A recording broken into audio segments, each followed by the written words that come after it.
And straight. Close your eyes. Take a deep breath in and exhale. Take a deep breath in. Exhale. Take a deep breath in. Hold your breath. Om.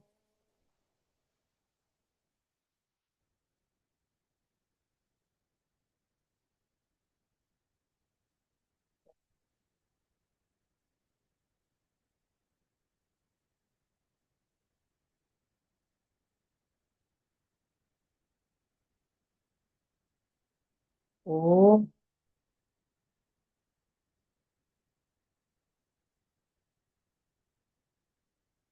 Om Shri Ganeshaya Namaha. Om Shri Saraswatyai Namaha. Om Shri Gurubhyo Namaha. Samasta Jana Kalyani Niratam Karunamayam Namami Chinmayam Devam Sadgurum Brahma Vidvaram Sadgurum Brahma Vidvaram Yoantah Pravishya Mama Vachamimam Prasuptam Sanjeevayatyakhila Shakti Dharasvadhamna अन्यांश्च हस्तचरणश्रवणत्वगादीन् प्राणान्नमो भगवते पुरुषाय तुभ्यम् प्राणान्नमो भगवते पुरुषाय तुभ्यम् श्रीराम राम रामेति रमे रामे मनोरमे सहस्रनाम तत्तुल्यम् राम नाम वरानने आपदामपहर्तारम् दातारम् सर्वसम्पदाम् लोकाभिरामं श्रीरामं भूयो भूयो नमाम्यहम् कूजन्तं राम रामेति मधुरं मधुराक्षरम् आरुह्य कविता शाखां वन्दे वाल्मीकिकोकिलम् मनोजवं मारुततुल्यवेगम् जितेन्द्रियं बुद्धिमतां वरिष्ठम् वातात्मजं वानरयूथमुख्यम् श्रीरामदूतं शरणं प्रपद्ये चरितं रघुनाथस्य शतकोटिप्रविस्तरम् एकैकमक्षरं पुंसां महापातकनाशनम् Pranams to the Lord. Pranams to all the Mahatmas in tonight's Srimad Valmiki Ramayana session. After ages, we are good. I think this is the most longest class that we have missed. 2nd August was the last class. Due to various reasons, getting drowned in the samsara, giving reasons, this is delayed.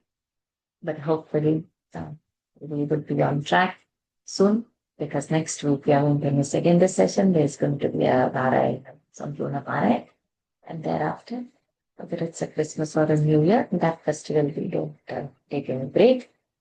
All the festivals we have celebrated, everything is done. Let's just dive into the class, please. We are still in Balakanda only. We have seen first 62 sargas. So today, let us directly dive into the 63rd sarga. And as the story would flow, we will probably remember where we were and what it was, and the continuity will come so that we keep progressing ahead. Those who want to volunteer, please raise your hands, and seeing the number of hands, I can distribute the number of verses. Let's start. Radhikama, let's start off with you. By the time others would raise their hands. So, 63rd Sarga, Balakanda. Purno Varsha Sahasretu. पूर्णे वर्षसहस्रे तु I say Purno, sorry. Purne Varsha Sahasretu. पूर्णे वर्षसहस्रे तु Pratasnatam Mahamunim. व्रतस्नातं महामुनिम् Abhyagachan Suras Sarve. अभ्यगच्छन् सुराः सर्वे Tapah Phalachikirshavaha. तपः फलचिकीर्षवः पूर्णे वर्षसहस्रे तु व्रतस्नातं महामुनिम् अभ्यगच्छन् सुराः सर्वे तपः फलचिकीर्षवः. The end of full 1000 years, all the gods headed by Brahma, the creator, for their part, keen as they were to bestow on the sage the fruit of his austerities, personally called on Vishwamitra, the eminent sage, who had just finished his ablutions, marking the conclusions of sacred vow. पूर्णे वर्षसहस्रे तु व्रतस्नातं महामुनिम् अभ्यगच्छन् सुराः सर्वे तपः फलचिकीर्षवः अब्रवीत् सुमहातेजाः अब्रवीत्सु महातेजाः ब्रह्मासु रुचिरं वचः सुरुचिरं वचः ऋषिस्त्वमसि भद्रन्ते ऋषिस्त्वमपि भद्रन्ते स्वार्जितः कर्मभिः शुभैः स्वार्जितैः कर्मभिः शुभैः महातेजाः ब्रह्मासुरुचिरं वचः ऋषिस्त्वमसि भद्रन्ते स्वार्जितैः कर्मभिः शुभैः. Jaha we should do or not is a doubt. I was thinking whether Abravit Sumahateja. So we don't say Mahatejaha because Sumahateja is for Brahma. So please erase that off. It's afterthought that has come. The exceptionally glorious Brahma addressed to him the following most pleasing words. May good betide you. You have now become a rishi, pure and simple, while you were till now only a royal sage, by virtue of pious acts in the shape of austerities performed by your own self. Abravit sumahateja brahma suruchiram vachaha ऋषेस्त्वमसि भद्रन्ते स्वार्जितः कर्मभिः शुभैः तमेव मुक्त्वा देवेशः तमेव मुक्त्वा देवेशः त्रिदिवं पुनरभ्यगात् विश्वामित्रो महातेजा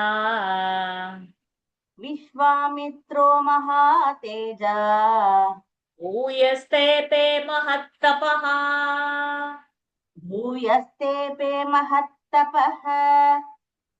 तमेव मुक्त्वा देवेशः त्रिदिवं पुनरभ्यगात् विश्वामित्रो महातेजा भूयस्ते pay महत्तपः. Speaking to him thus, Brahma, the Caesarean lord of the gods, returned to the highest heaven, his own realm, while Vishwamitra, the great ascetic, embarked once more on a course of severe austerities.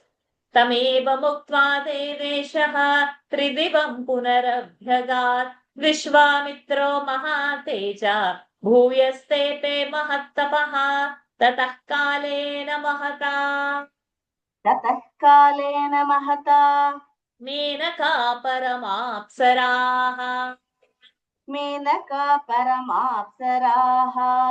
पुष्करेषु नरश्रेष्ठ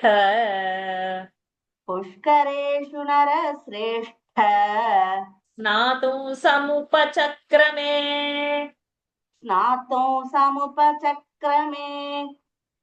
ततः कालेन महता मेनका परमाप्सराः पुष्करेषु नरश्रेष्ठ स्नातुं समुपचक्रमे. Then after a long time, one day, Menaka, a celestial nymph of the highest order, came to bathe in the 3 lakes, going by the name of Pushkara, O jewel among the men. तत्र कालेन महता मेनका परमाप्सराः पुष्करेषु नरश्रेष्ठ स्नातुं समुपचक्रमे तान् ददर्श महातेजा मेनकाङ्कुशिकात्मजः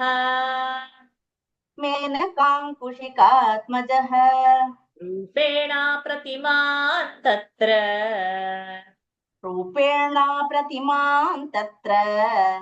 विद्युतञ्जलदे यथा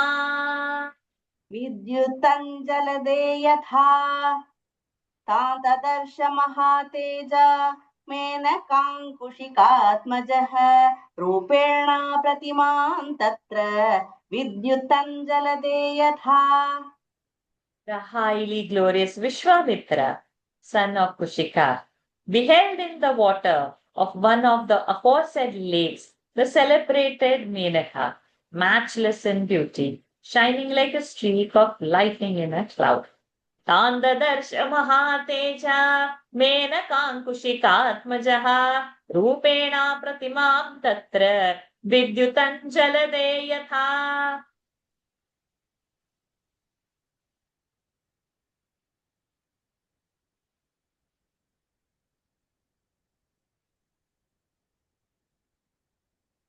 Something in the meaning. Never mind. Kandarpadarpavashagah.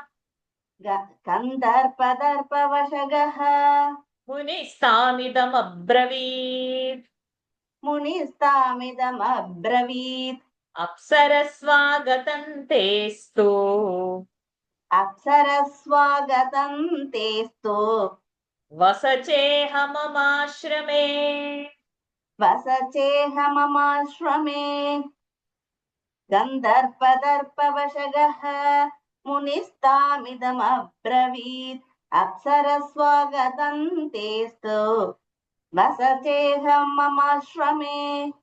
Succumbing to the passion of love, the sage Vishwamitra spoke to her in the following words. My welcome to you, O celestial nymph. May dwell in the hermitage of mine. Kandarpadarpavashagah munistamidamabravit apsaraswagatam testu vasachehamamashramे अनुगृह्णीष्व भद्रन्ते.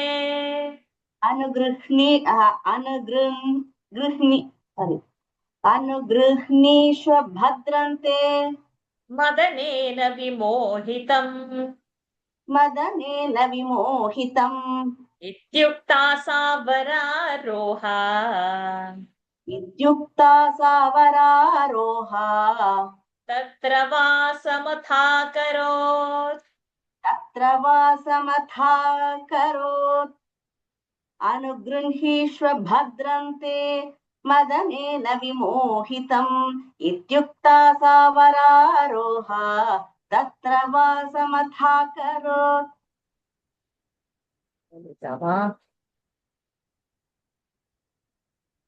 May prosperity attend on you. Be gracious to me, infatuated as I am through love. Requested thus, therefore said, Bele forthwith took up her abode in that hermitage. अनुगृह्णीष्व भद्रन्ते मदनेन विमोहितम् इत्युक्ता सा वरारोहा तत्र वासमथाकरोत्. Nikhilaju.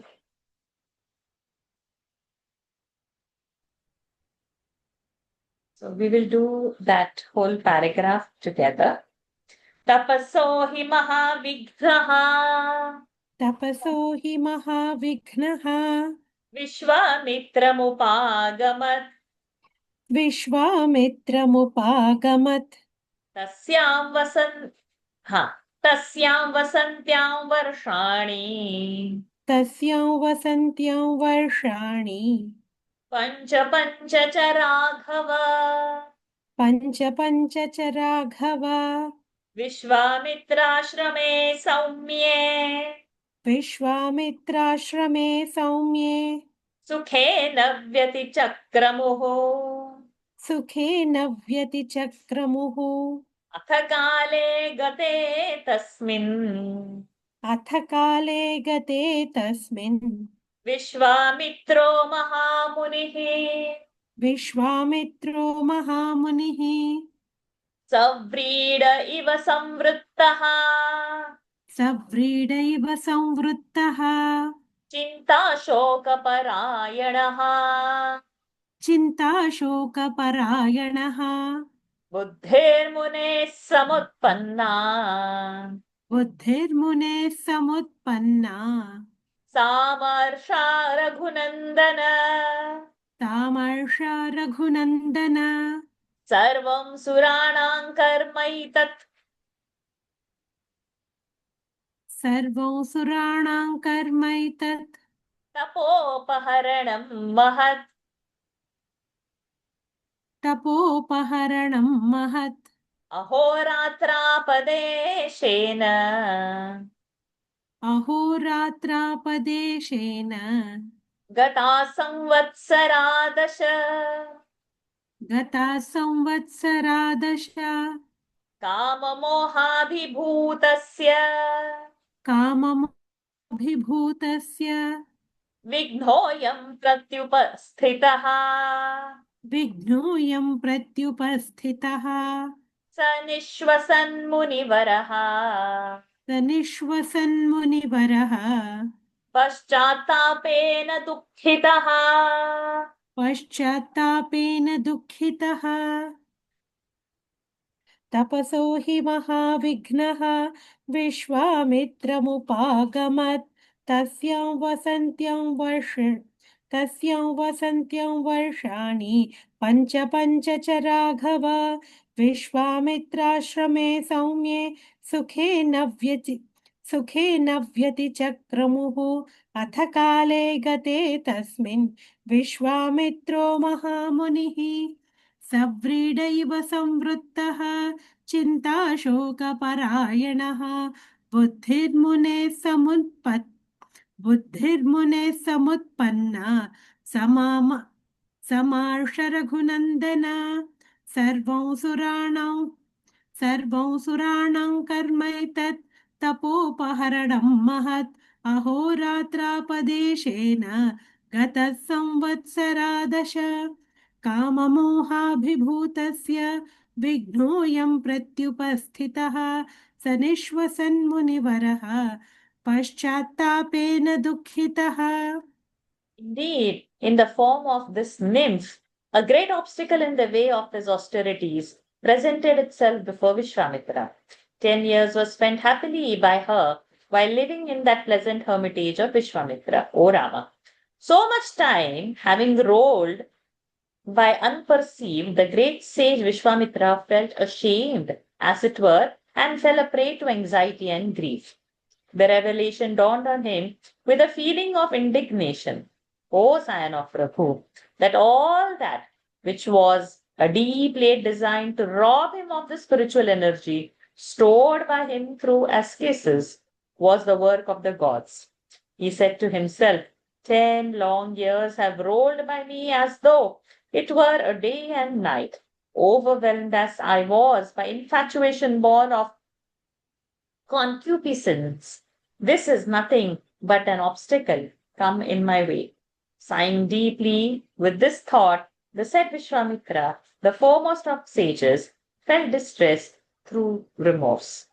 तपसो हि महाविघ्नः विश्वामित्रमुपागमत् तस्यां वसन्त्यां वर्षाणि पञ्च च राघव विश्वामित्राश्रमे सौम्ये सुखेन व्यतिचक्रमुः अथ काले गते तस्मिन् विश्वामित्रो महामुनिः सव्रीडैव संवृत्तः चिन्ताशोकपरायणः बुद्धेर्मुने समुत्पन्ना सामर्षा रघुनन्दन सर्वं सुराणां कर्मैतत् तपोपहरणं वहत् अहोरात्रापदेशेन गता संवत्सरा दश काममोहाभिभूतस्य विघ्नोऽयं प्रत्युपस्थितः स निःश्वसन्मुनिवरः पश्चात्तापेन दुःखितः. To do the 2 verses, but you do those 2 extra and then we will go, or maybe 1, 2, 3, 4. No, you can do 2 verses, next 2 verses. Together. भीतामप्सरसं दृष्ट्वा भीतामप्सरसं दृष्ट्वा वेपन्तीं प्राञ्जलिं स्थिता वेपन्तीं प्राञ्जलिं स्थितां मेनकां मधुरैर्वाक्यैः मेनकां मधुरैर्वाक्यैः विसृज्य कुशिकात्मजः विसृज्य कुशिकात्मजः उत्तरं पर्वतं राम उत्तरं पर्वतं राम विश्वामित्रो जगामः विश्वामित्रो जगामः सकृत्वा नैष्ठिकीं बुद्धिं सकृत्वा नैष्ठिकीं बुद्धिं जेतुकामो महायशाः जेतुकामो महायशाः भीतामप्सरसन् दृष्ट्वा वेपन्तीं प्राञ्जलिं स्थितां मेनकां मधुरैर्वाक्यैः विसृज्य कुशिकात्मजः उत्तरं पर्वतो राम विश्वामित्रो जगामः सकृत्वा नैष्ठिकीं बुद्धिं जेतुकामो महायशाः. Thank you, Michilaji, Sachivji, for the next 7. But first do these 2.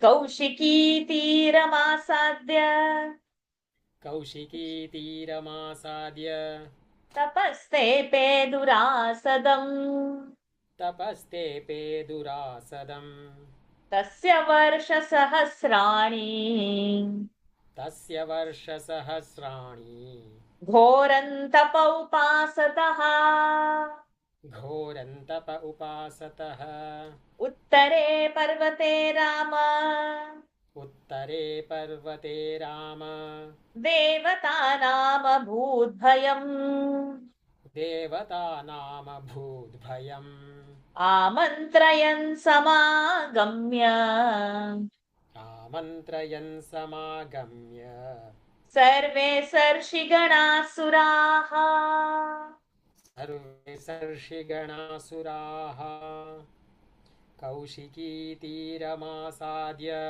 तपस्ते पेदुरासदम् तस्य वर्षसहस्राणि घोरन्तप उपासतः उत्तरे पर्वते राम देवतानामभूद्भयम् आमन्त्रयन् समागम्य सर्वे सर्षिगणासुराः.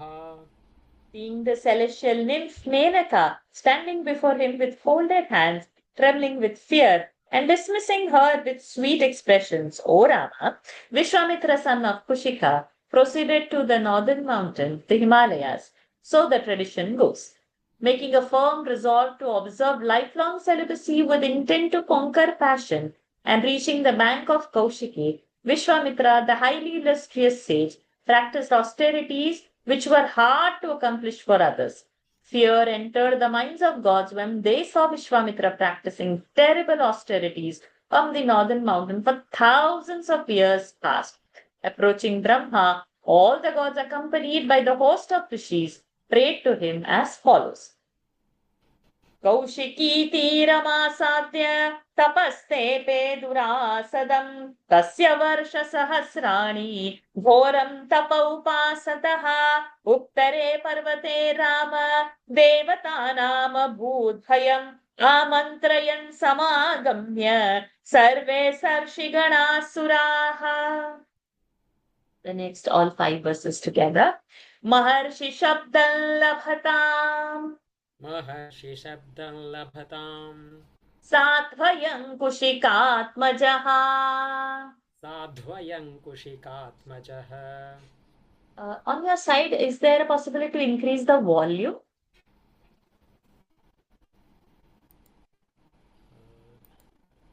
It's maximum actually. Is it? Try to come Okay. here. Okay. देवतानां वच श्रुत्वा देवतानां वचः श्रुत्वा सर्वलोकपितामहः सर्वलोकपितामहः अब्रवीन् मधुरं वाक्यम् अब्रवीन् मधुरं वाक्यम् विश्वामित्रं तपोधनम् विश्वामित्रं तपोधनम् महर्षे स्वागतं वत्स महर्षे स्वागतं वत्स तपसोग्रेण तोषितः तपसोग्रेण तोषितः महत्त्वं ऋषिमुख्यत्वम् महत्त्वं ऋषिमुख्यत्वं ददामि तव कौशिक ददामि तव कौशिक ब्रह्मणस्तु वचः श्रुत्वा ब्रह्मणस्तु वचः श्रुत्वा विश्वामित्रस्तपोधनः विश्वामित्रस्तपोधनः प्राञ्जलिः प्रणतो भूत्वा प्राञ्जलिः प्रणतो भूत्वा प्रत्युवाच पितामहम् प्रत्युवाच पितामहम् ब्रह्मर्षि शब्दमतुलम् ब्रह्मर्षि शब्दमतुलम् स्वार्जितैः कर्मभिः शुभैः स्वार्जितः कर्मभिः शुभैः यदि मे भगवन्नाह यदि मे भगवन्नाह ततोऽहं विजितेन्द्रियः ततोऽहं विजितेन्द्रियः तमुवाच ततो ब्रह्मा तमुवाच ततो ब्रह्मा न तावत् त्वं जितेन्द्रियः न तावत् त्वं जितेन्द्रियः महर्षिशब्दं लभतां साध्वयङ्कुशिकात्मजः देवतानां वचः श्रुत्वा सर्वलोकपितामहः अब्रवीन्मधुरं वाक्यं विश्वामित्रं तपोधनं महर्षे स्वागतं वत्स तपसोग्रेण तोषितः महत्त्वं ऋषिमुख्यत्वं ददामि तव कौशिक ब्रह्मणस्तु वचः श्रुत्वा विश्वामित्रस्तपोधनः प्राञ्जलिः प्रणतो भूत्वा प्रत्युवाच पितामहं ब्रह्मर्षिशब्दमतुलं स्वार्जितैः कर्मभिः शुभैः यदि मे भगवन्नाह ततोऽहं विजितेन्द्रियः तमुवाच ततो ब्रह्मा न तावत् त्वं जितेन्द्रियः. May yonder Vishwamitra, son of Kushika, deservedly receive the title of Maharshi and Eminentia. Hearing the intercession of the gods, Brahma, the progenitor of the entire creation, addressed the following sweet words to Vishwamitra, whose only wealth was his asceticism. Hail, O Eminentia, pleased with your severe austerities, O dear child, I hereby confer on you the distinction in the shape of the foremost rank among rishis, O son of Kushika. Hearing the boon of Brahma, Vishwamitra, however, chose only wealth was his asceticism. Replied to Brahma, the progenitor of the entire creation, with folded hands as follows, bending low and with humility. If your holiness used for me the epithet Brahmarshi, a Brahmana seer, which was no equal in my eyes, as earned through pious acts performed by myself, then only I should consider myself as having thoroughly conquered my senses. Thereupon Brahma replied to him, you have not been able to conquer your senses. Maharshi Shabdam Labhatam Sadhvayam Kushikatmajaha Devatanam Vacha Shrutva Sarvaloka Pitamaha Apraveen Madhuram Vakyam Vishwamitran Tapodhanam. महर्षे स्वागतं वत्स तपसोग्रेण तोषितः महत्त्वं ऋषिमुख्यत्वं ददामि तव कौशिक ब्रह्मणस्तु वचः श्रुत्वा विश्वामित्रस्तपोधनः प्राञ्जलिः प्रणतो भूत्वा प्रत्युवाच पितामहं ब्रह्मर्षि शब्दमतुलं स्वार्जितः कर्मभिः शुभैः यदि मे भगवन्नाह ततोऽहं विजितेन्द्रियः तमुवाच ततो ब्रह्मा न तावत् त्वं जितेन्द्रियः.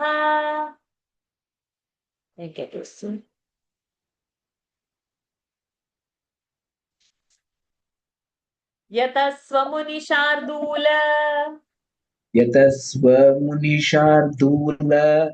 इत्युक्त्वा त्रिदिवं गतः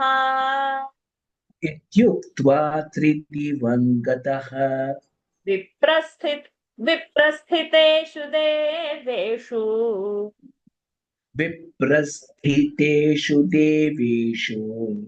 विश्वामित्रो महामुनिः ऊर्ध्वबाहुर्निरालम्बः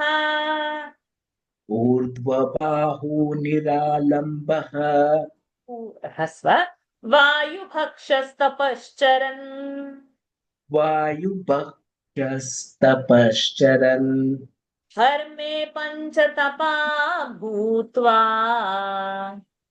धर्मे पञ्चतपा भूत्वा वर्षास्वाकाश संश्रयः वर्षास्वाकाश संश्रयः शिशिरे सलिलेशायी शिशिरे सलिलेशायि रात्र्यहानितपोधनः रात्रिहानितपोधनः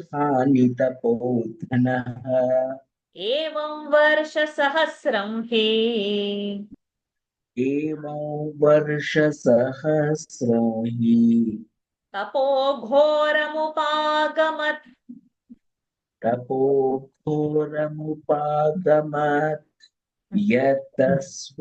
यतस्व मुनिशार्दूल इत्युक्त्वा त्रिदिवं गतः विप्रस्थितेषु देवेषु विश्वामित्रो महामुनिः ऊर्ध्वबाहु ऊर्ध्वबाहु निरालम्बः वायुपक्षस्तपश्चरन् धर्मे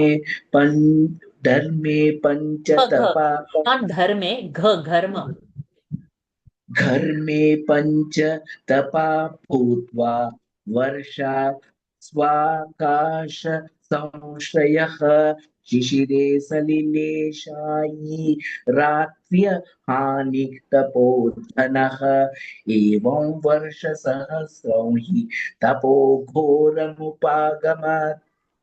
Try further, O tiger among sages. Saying so, he rose to the highest heaven, Brahmaloka, on the gods having dispersed. The eminent sage Vishwamitra resumed his austerities, standing with his arms lifted upwards, living on air alone, and remaining without any abode. Nay, the ascetic, whose only wealth was his asceticism, remained seated in the midst of 4 fires, one in each quarter, and the sun as the fifth overhead in the summer, in open air during the rains, and standing in water for days and nights during the winter. In this way, indeed, he practiced terrible austerities for 1,000 years. यतस्वमुनिशार्दूल इत्युक्त्वा त्रिदिवं गतः विप्रस्थितेषु देवेषु विश्वामित्रो महामुनिः ऊर्ध्वबाहुर्निरालम्बः वायुभक्षस्तपश्चरन् घर्मे पञ्चतपा भूत्वा वर्षास्वाकाश संश्रयः शिशिरे सलिलेशायी रात्र्यहानितपोधनः एवं वर्षसहस्रं हि तपो घोरमुपागमत् तस्मिन् सन्तप्यमाने तु विश्वामित्रे महामुनौ सन्तापः सुमहानासीत्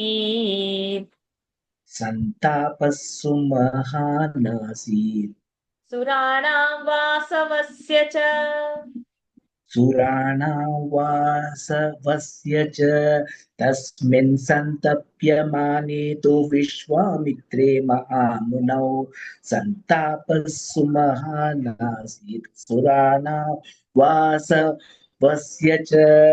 While the great sage Vishwamitra was duly practicing austerities, as aforesaid, deep anguish indeed seized the mind of the gods as well as of Indra. तस्मिन् सन्तप्यमाने तु विश्वामित्रे महामुनौ सन्तापः सुमहानासीत् सुराणां वासवस्य च रम्भामप्सरसंशक्रः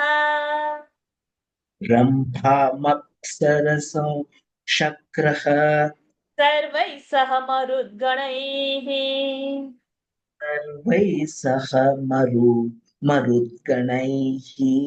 उवाचात्महितं वाक्यम्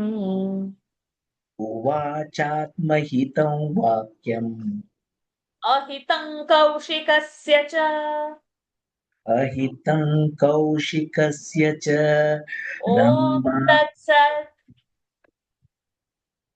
ॐ तत्सत् इत्यार्षे श्रीमद् रामायणे श्रीमद् रामायणे वाल्मीकिये वाल्मीकिये आदिकाव्ये आदिकाव्ये बालकाण्डे बालकाण्डे 63तमः सर्गः हरि ओम् तत्सत्। त्रिषष्टितमः सर्गः हरि ओम् तत्सत्। रम्भामप्सरसंशक्रः सर्वैः सह मरुद्गणैः उवाचात्तम् अहितं वाक्यम् अहितं वाक्यम् अहितं कौशिकस्य च। ॐ इत्यार्षे श्रीमद् रामायणे वाल्मीकिये आदिकाव्ये बालकाण्डे त्रिषष्टितमः सर्गः हरि ओम् तत्सत्। Indra, along with all the hosts of gods, called and addressed the celestial nymph Rambha the following request, which was in his Indra's own interest and prejudicial to Vishwamitra, the son of Kushika. Thus ends the canto 63 in Balakanda of the glorious Ramayana of Valmiki, the work of a rishi and the oldest epic. रम्भामप्सरसंशक्रः सर्वैः सह मरुद्गणैः उवाचात्महितं वाक्यम् अहितं कौशिकस्य च। ॐ तत्सत् इत्यार्षे श्रीमद् रामायणे वाल्मीकिये आदिकाव्ये बालकाण्डे 63तमः सर्गः हरि ओम् तत्सत्। Grace. We've completed this sarga. Let's dive further. In the 64th sarga, Venkateshi, you will do the first 5 verses and we'll do all 5 together. Surakaryamidam rambhe सुरकार्यम् इदं रम्भे kartavyam sumahatvaya कर्तव्यं सुमहत्वया lobhanam kaushikasyeha नूतनं कौशिकस्येह kamamoha samanvitam काममोहसमन्वितं tathokta sapsara rama तथोक्ता साप्सरा राम सहस्राक्षेण धीमता सहस्राक्षेण धीमता व्रीडिता प्राञ्जलिर्वाक्यम् क्रीडिता प्राञ्जलिर्वाक्यम् प्रत्युवाच सुरेश्वरम् प्रत्युवाच सुरेश्वरम् अयं सुरपते घोरः अयं सुरपते घोरः विश्वामित्रो महामुनिः विश्वामित्रो महामुनिः क्रोधमुत्स्रक्ष्यते घोरम् क्रोधमुत्स्रक्ष्यते घोरम् मयि देव न संशयः मयि देव न संशयः ततो हि मे भयं देव ततो हि मे भयं देव प्रसादं कर्तुमर्हसि प्रसादं कर्तुमर्हसि एवमुक्तस्तया राम एवमुक्तस्तया राम सभयं भीतया तदा प्रभयं भीतया तदा तामुवाच सहस्राक्षः तामुवाच सहस्राक्षाः सहस्राक्षः वेपमानां कृताञ्जलिं वेपमाना कृताञ्जलिम् मा भैषीरम्भे भद्रन्ते भैषीरम्भे भद्रन्ते कुरुष्व मम शासनम् कुरुष्व मम शासनम् सुरकार्यमिदं रम्भे कर्तव्यं सुमहत्वया लोभनं कौशिकस्येह काममोहसमन्वितम् तत्भोक्ता साप्सरा राम सहस्राक्षेण धीमता व्रीडिता प्राञ्जलिर्वाक्यं प्रत्युवाच सुरेश्वरम् अयं सुरपते घोरः विश्वामित्रो महामुनिः क्रोध क्रोधमुत्सृक्ष्यते घोरं मयि देव न संशयः ततो हि मे भयं देव प्रसादं कर्तुमर्हसि एवमुक्तस्तया राम सभयं भीतया तदा तामुवाच सहस्राक्षः वेपमानां कृताञ्जलिम् मा भैषीरम्भे भद्रन्ते कुरुष्व मम शासनम्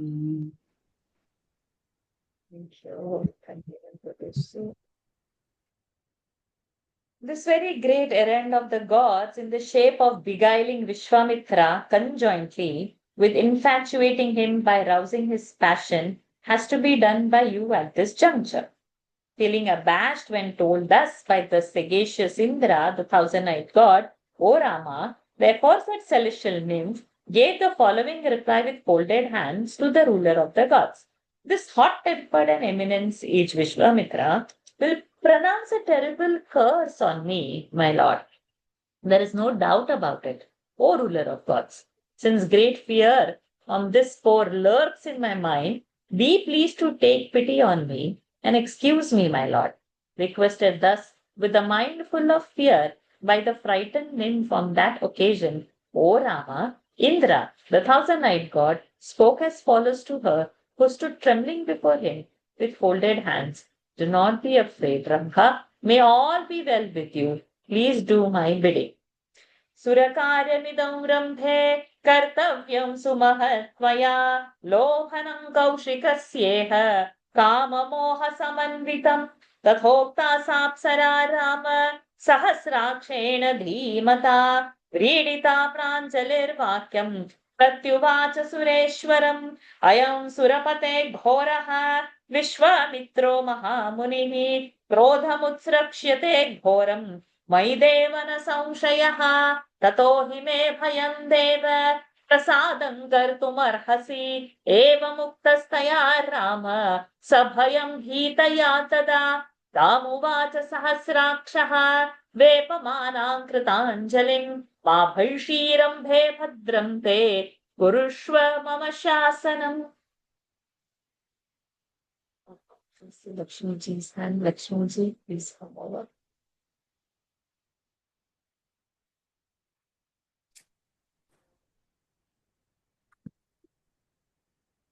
Continue.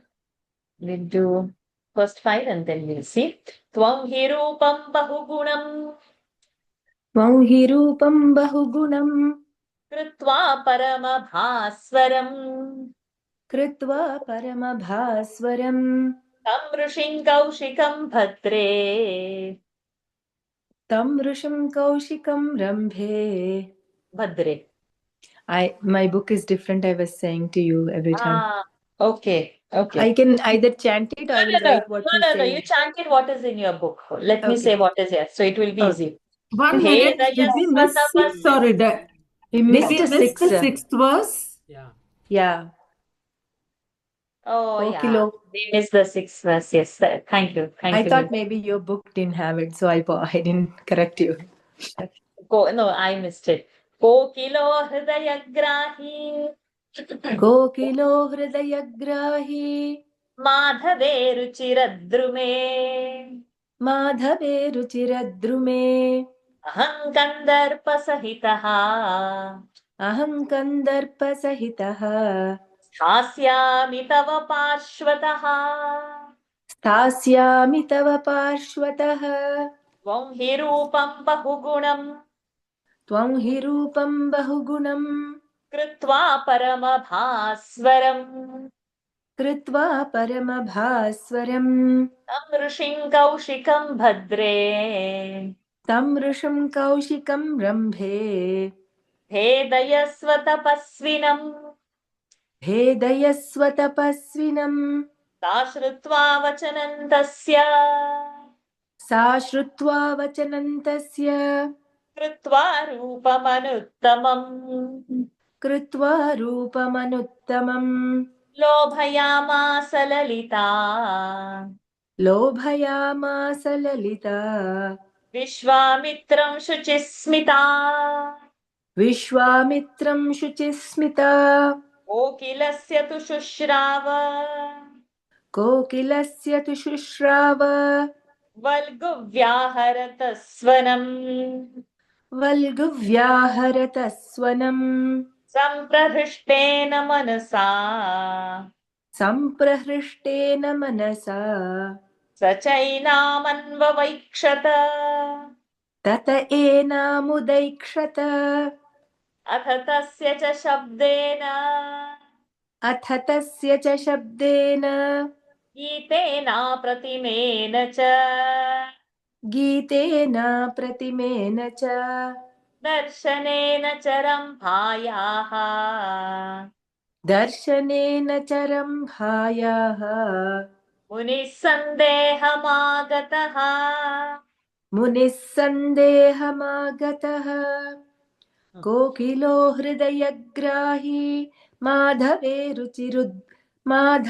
रुचिरद्रुमे अहं कन्दर्पसहितः स्थास्यामि तव पार्श्वतः त्वं हि रूपं बहुगुणं कृत्वा परमभास्वरं तं ऋषिं कौशिकं रम्भे भेदयस्व तपस्विनम् सा श्रुत्वा वचनं तस्य कृत्वा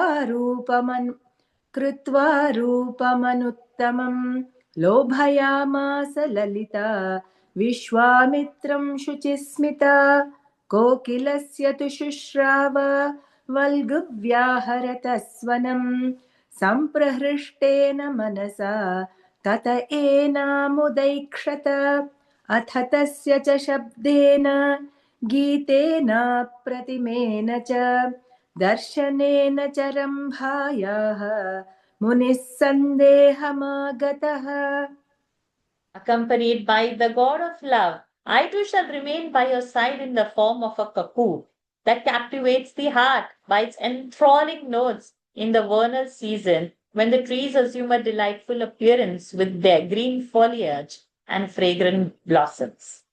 Wearing an exceedingly smart appearance full of manifold charms, do divert the mind of celebrated sage Vishwamitra, who is given to austerities, O good lady. Hearing his command and assuming looks which could not be excelled by other, the belle, who wore a bright smile on her lips, proceeded to lure Vishwamitra. Vishwamitra heard the notes of the warbling cuckoo and with an overjoyed mind looked at Rambha too.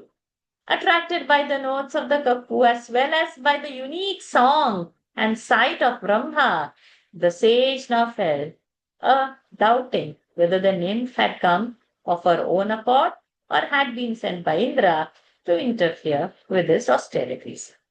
कोकिलो हृदयग्राही माधवे रुचिरद्रुमे अहं कन्दर्पसहितः स्थास्यामि तव पार्श्वतः त्वं हि रूपं बहुगुणं कृत्वा परमभास्वरम् तं ऋषिं कौशिकं भद्रे भेदयस्व तपस्विनं सा श्रुत्वा वचनं तस्य कृत्वा रूपमनुत्तमम् लोभयामास ललिता विश्वामित्रं शुचिस्मिता कोकिलस्य तु शुश्राव वल्गुव्याहरतस्वरम् सम्प्रहृष्टेन मनसा स चैनामन्ववैक्षत अथ तस्य च शब्देन गीतेनाप्रतिमेन च दर्शनेन च रम्भायाः मुनिः सन्देहमागतः.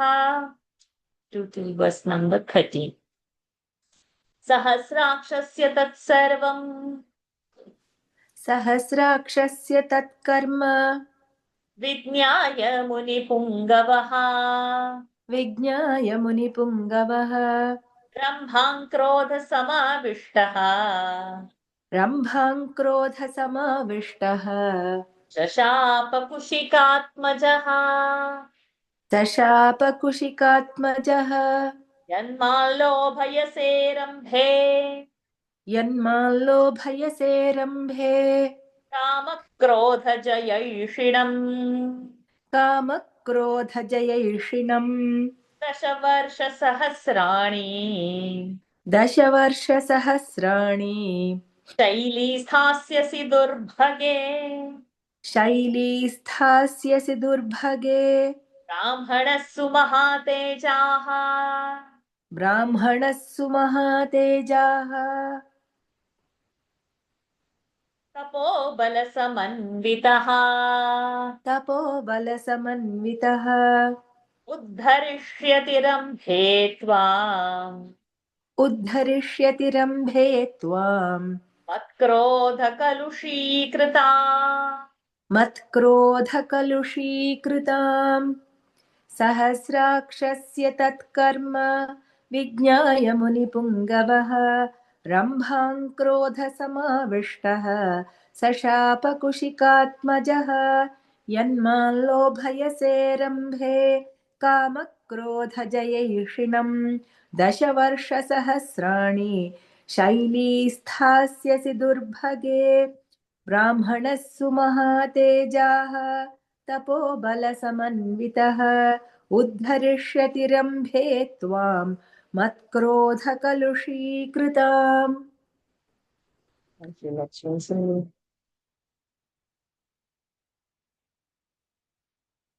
Concluding the whole mischief to be the doing of Indra, Vishwamitra, the foremost of ascetics, was filled with rage and cursed Rambha as follows. Since you have tried to seduce me, who seeks to conquer lust and anger, O Rambha, you shall continue to stand as a stone image for 10,000 years. O hapless woman, an exceptionally glorious Brahmana, that is Vasishtha, a mind-born son of Brahma, richly endowed with spiritual energy, acquired through austerities, O Rambha will redeem you who have been punished for your foul deed through my anger. सहस्राक्षस्य तत्सर्वं विज्ञाय मुनिपुङ्गवः रम्भाङ्क्रोधसमाविष्टः शशापकुशिकात्मजः यन्माल्लोभयसे रम्भे कामक्रोधजयैषिणम् 10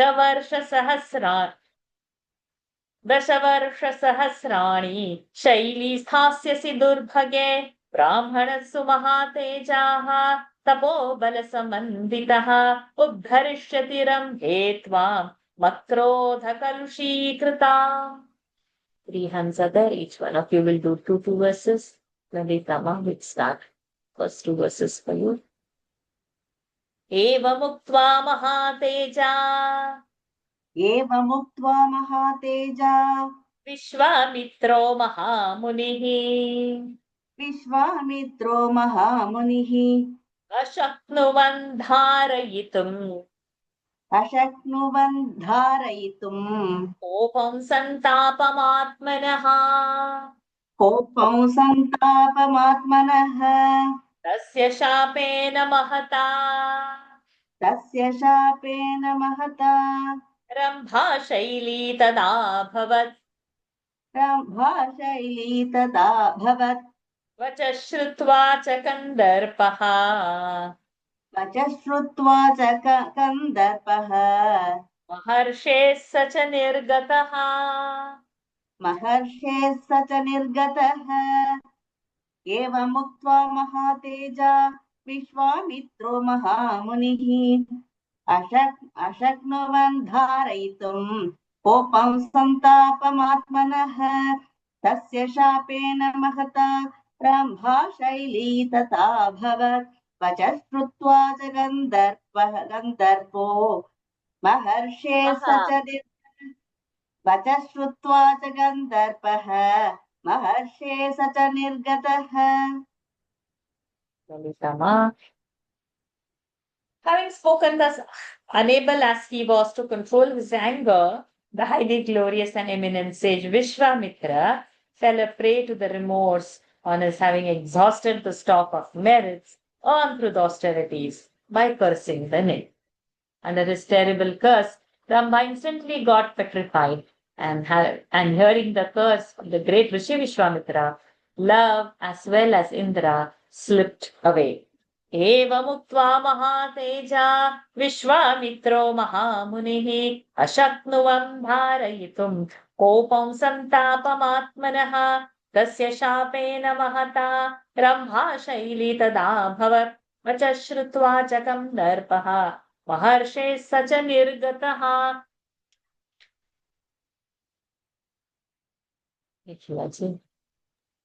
Two verses.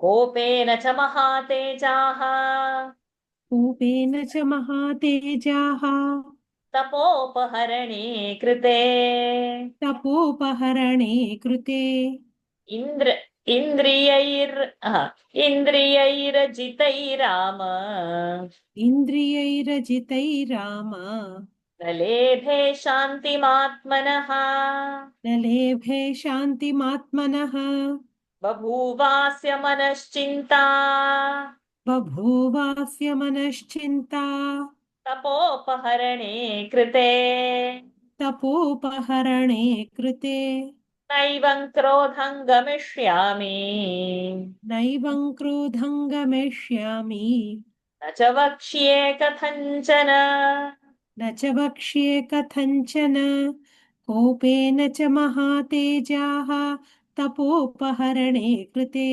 इन्द्रियैरजितैराम न लेभे शान्तिमात्मनः बभूवास्य मनश्चिन्ता तपोपहरणे कृते नैवं क्रोधं गमिष्यामि न च वक्ष्ये कथञ्चन.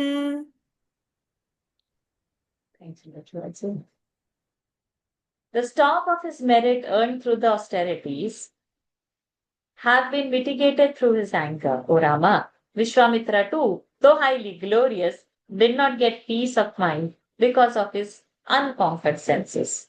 The spiritual energy stored through his austerities, having been weakened, the thought entered his mind, I shall no more give way to anger thus, nor speak on any account. कोपेन च महातेजाः तपोपहरणे कृते इन्द्रियैरजितैराम न लेभे शान्तिमात्मनः बभूवास्य मनश्चिन्ता तपोपहरणे कृते नैवं क्रोधं गमिष्यामि न च वक्ष्ये कथञ्चन. सचि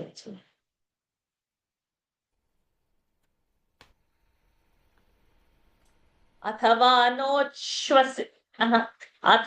नोच्छ्वसिष्यामि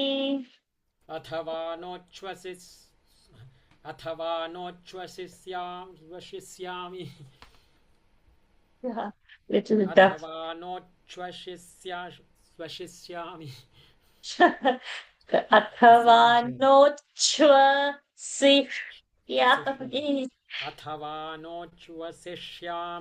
Yeah. संवत्सरशतान्यपि अहं हि शोषयिष्यामि आत्मानं विजितेन्द्रियः तावद्यावद्धि मे प्राप्तम् ब्राह्मण्यं तपसार्जितम् अनुच्छ्वसन्न भुञ्जानः तिष्ठेयं शाश्वती समाः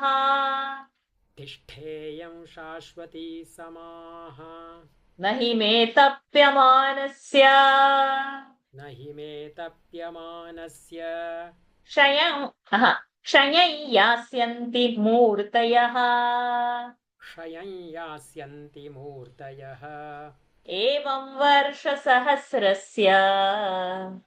एवं वर्षसहस्रस्य दीक्षां समुनिपुङ्गवः दीक्षां समुनिपुङ्गवः चकारा प्रतिमान् लोके चकारा प्रतिमां लोके प्रतिज्ञां रघुनन्दन प्रतिज्ञां रघुनन्दन ॐ तत्सत् ॐ तत्सत् इत्यार्षे श्रीमद् रामायणे इत्यार्षे श्रीमद् रामायणे वाल्मीकिये आदिकाव्ये बालकाण्डे वाल्मीकीये आदिकाव्ये बालकाण्डे चतुष्षष्टितमः सर्गः हरि ओम् तत्सत् चतुष्षष्टितमः सर्गः हरि ओम् तत्सत्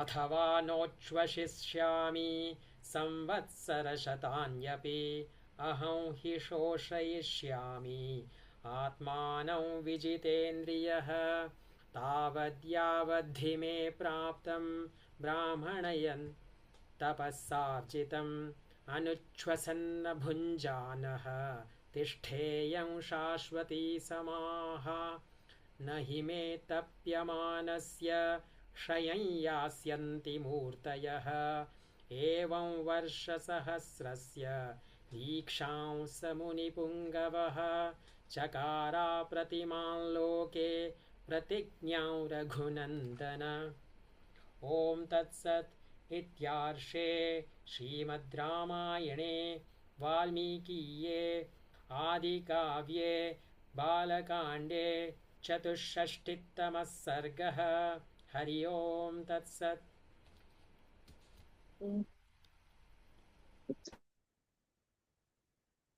Nor shall I even breathe for hundreds of years. Indeed, having fully controlled my senses, I shall chasten my temper.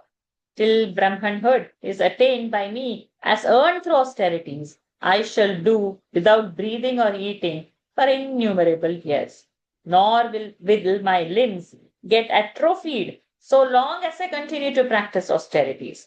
In this way, the celebrated Vishwamitra, the foremost of sages, O Rama, scion of Raghu, took a pledge which had no parallel in this world to embark on a sacred vow of refraining from breathing and eating for 1,000 years. Presents the canto 64 in the Balakanda of the glorious Ramayana of Valmiki, the work of a rishi and the oldest epic.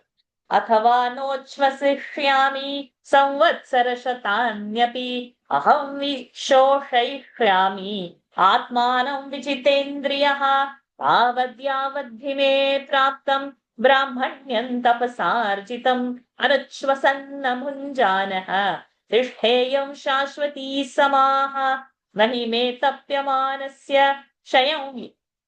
हि मे तप्यमानस्य क्षयं यास्यन्ति मूर्तयः एवं वर्षसहस्रस्य दीक्षां समुनिपुङ्गवः चकारा प्रतिमां लोके प्रतिज्ञां रघुनन्दन ॐ तत्सत् इत्यार्षे श्रीमद् रामायणे वाल्मीकीये आदिकाव्ये बालकाण्डे चतुष्षष्टितमः सर्गः हरि ओम् तत्सत्. With his immense krupa, we have completed 2 sargas. Not next week, the following week we'll continue from where we have left. All keep hold on prayers so that the continuity of the class remains. Om Purnamada Purnamidam Purnat Purnamudachyate Purnasya Purnamadaya Purnamevavashishyate Om Shanti Shanti Shanti Harihi Om Shri Gurubhyo Namaha Harihi Om Shri Sita Ramachandrarpanamastu. Om Hari Om everyone. Thank you for joining. Hari Om. Thank you, Thank you, Shaji. Hari Om, Varsha. Hari Om. Hari Om. You stop the recording.